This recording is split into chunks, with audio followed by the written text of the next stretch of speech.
Alors comment comprendre le processus d'achat du client? Donc il y a toute une méthodologie dans l'achat du client. La première chose, c'est déjà il faut qu'il y ait un besoin. Donc il va avoir un besoin qui va être généré chez le client. Donc un besoin qui peut être lié à ses besoins primaires ou d'autres types de besoins, hein. Je vous invite à aller voir justement la pyramide de Maslow. Après, une fois qu'il aura généré ce besoin, donc par exemple en voyant qu'une personne de son entourage a acheté ce produit, il va s'intéresser au produit et ça va générer un certain besoin qu'il n'avait pas forcément.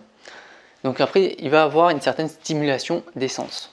Donc quand il va être en magasin, il va, grâce à la théâtralisation du produit, ça va peut-être lui donner d'avoir envie d'acheter par exemple. Le fait d'avoir une très bonne présentation du produit, une très bonne communication et tout le marketing va stimuler ses sens, va lui donner, c'est le but de la communication, donc envie d'aimer le produit, envie de l'acquérir aussi, envie d'être informé des nouveautés sur ce type de produit, donc ça va stimuler ses sens. Après, du coup, une fois qu'il aura été un peu stimulé, il va commencer à rechercher des informations. Donc, quelles sont les caractéristiques du produit, donc les caractéristiques à la fois techniques sur le fonctionnement du produit et les caractéristiques commerciales, c'est-à-dire la marque, les garanties, le prix de vente surtout, quel est son prix et quel est le choix qui est disponible pour ce type de produit. Donc là, il va rechercher des informations. Une fois qu'il aura recherché ces informations, il va avoir plein de choix devant lui, plein de produits qui pourraient correspondre à ses besoins. Donc il va évaluer justement toutes les alternatives qui se posent à lui. Quand il aura choisi vraiment le produit qui l'intéresse, il va passer à la décision d'acheter forcément le produit. Il va acheter, il va l'acheter, il va l'utiliser et il va se le faire livrer, peu importe. Et après, il y a quelque chose qu'on ne pense pas forcément, c'est ce qu'on appelle le sentiment post-achat. Une fois que le client il a choisi et acheté son produit, il va l'utiliser.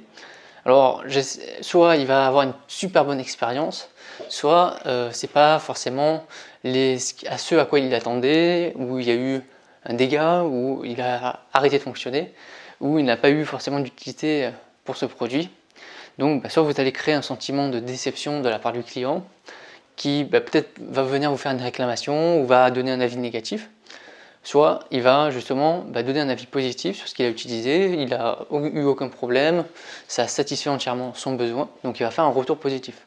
Pour bien comprendre aussi le processus d'achat du client, il faut identifier les 3 types d'achats que vous avez pour la clientèle. Déjà, il y a ce qu'on appelle les achats d'impulsion. Achats d'impulsion, c'est les achats coup de cœur, avec les émotions. Donc là, quand on fait un achat d'impulsion, le temps de décision du consommateur il est extrêmement court. Donc il voit le produit, ça lui plaît, il achète direct.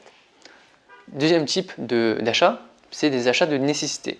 Donc c'est tous les achats qu'on fait habituellement, donc les produits de grande consommation, quand on fait nos courses hebdomadaires ou mensuelles notamment. Donc là c'est un achat qui est routinier, on a l'habitude de le faire, on ne se casse pas la tête, souvent on prend les mêmes types de produits, les mêmes marques, même carrément, on fait le même caddie d'une semaine à l'autre parce que c'est un achat habituel, on ne prend pas forcément plus de plaisir que ça. Donc le temps de décision il est court hein, parce que on a l'habitude de prendre ce type de produit.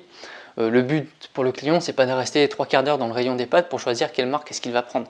C'est un temps de décision court, il voit le paquet qui l'intéresse, il le prend, il le met dans son cahier et il passe à autre chose.